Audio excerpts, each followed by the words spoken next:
Hello, and welcome to week 8 of MHA 607. You have reached the final week of this class. Through this class, we have studied leadership foundations. We've taken a self-assessment of our personal leadership skills. We've discussed the healthcare landscape, strategic planning, stakeholder dynamics, strategic decision-making, executive communication, executive influence, leading organizational change, and this week, we focus on executive resilience and executive effectiveness. I want to start off with one of my favorite verses from the Bible, Proverbs 4:23.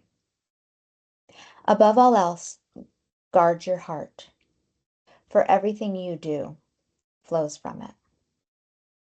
This couldn't ring more true for leaders and couldn't ring more true for the base of our discussion about leader resiliency, leadership sustainability, and executive effectiveness.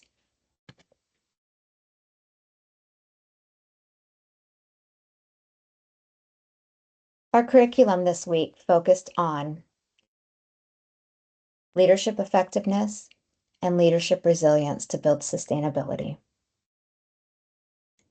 These two concepts are interrelated.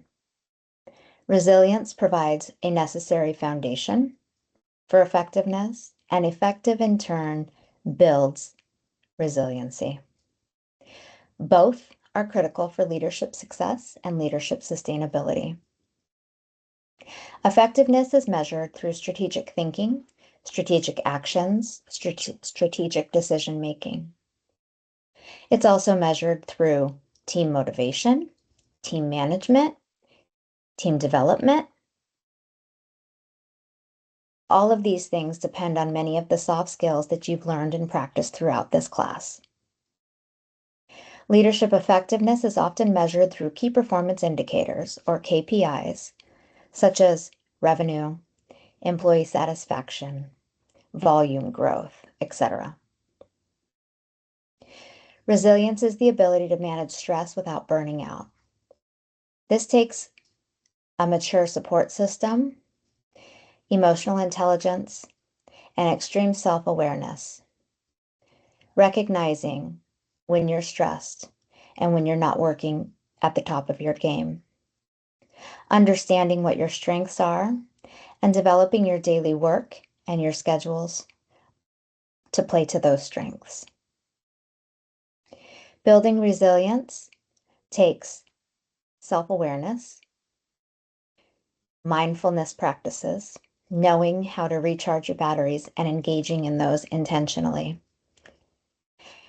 and reflecting upon situations that you led, that you participated in, or that others close to you have led or participated in that were challenging or that ended in failure.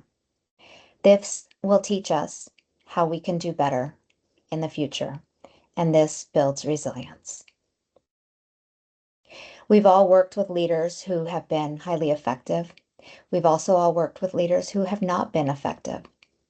My best advice to you is to learn and understand from those leaders that you find ineffective, to understand what about their practice and their interactions you find less than effective. Once you identify those, you can avoid emulating them in your practice, leaving room for the effective practices to help you be the best leader that you can. Our text this week was primarily the book Disrupt Yourself by Whitney Johnson. Johnson describes disruption as a growth tool. Disruption takes knowing your strengths, playing to your strengths, taking calculated risks. This requires courage. This requires humility. This requires vulnerability. The reward is purposeful impact.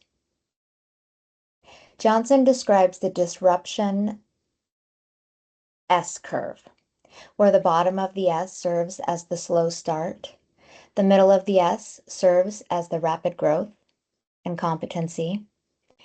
And the top of the S is the plateau and the mastery of such skills. This week in your discussion board, you talk about what makes an effective executive leader. I hope that you have taken time to reflect upon your personal assessments and opinions of effective executives and have engaged actively with your colleagues. You still have a few days to complete this. You also have your final presentation due.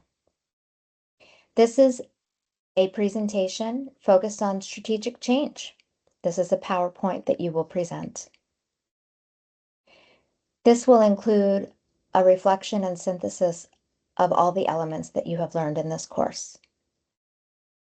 As we shift into the next phase of our class today, we will be engaging in questions and answers and deep discussion on your key takeaways from this week's curriculum, as well as some insights from your colleagues.